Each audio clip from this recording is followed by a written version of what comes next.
Hi everyone! Andito po ako ngayon sa Calibo Airport and I'm heading back to Manila tonight. Medyo napaaga po yung aking punta ng airport kasi medyo malayo yung Altavas Aklan papunta dito sa Calibo Airport. So ako nga ay umattend ng wedding ng isang good friend ko yesterday.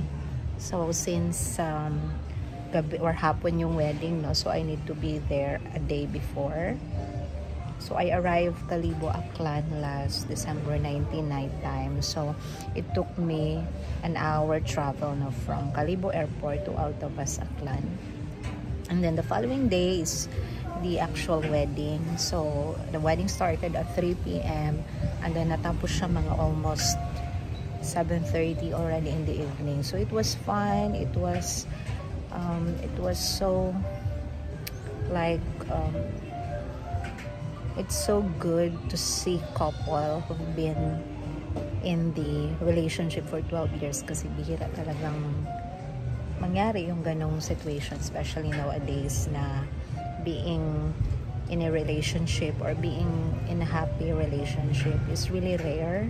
It's difficult to find and it's difficult to maintain. So si Kier at saka si Julius talaga, they've been together as boyfriend girlfriend for about 12 years, and yun nga, recently engaged sila, na-propose si Kier, and they've decided to wed. So nakakatuwa lang, and you know, despite the distance, despite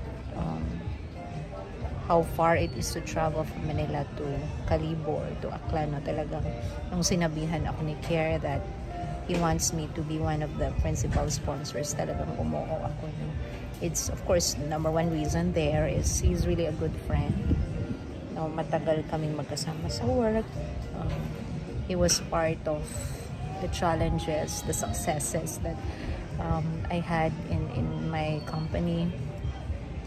And kumbaga, it's really beyond work. No, the relationship has evolved beyond work.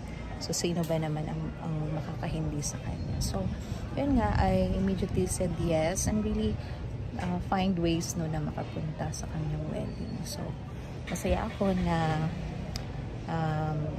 finally natupad nila yung kanilang dream na dream wedding nila. So it was really a nice wedding. Napakaganda talaga ng mga kasalang probinsya kasi yung mga family, even the distant relatives umaattend, masaya. Tapos napaka-warm pa ng pag-welcome nila sa mga visitors nila. So I'm just hoping na magiging masaya sila all throughout their married life, you know, maging successful definitely yung married life nila, and magkaroon kaagad sila ng anak. So to Kier and Julius, see you soon in Manila. I'm hoping that we have time to bond and see each other in Manila kapag nandun na kayo. And sana, yeah, as Ninang, I am always here for you if you need advice, guidance regarding your marriage. No, do not hesitate to let me know. See ya!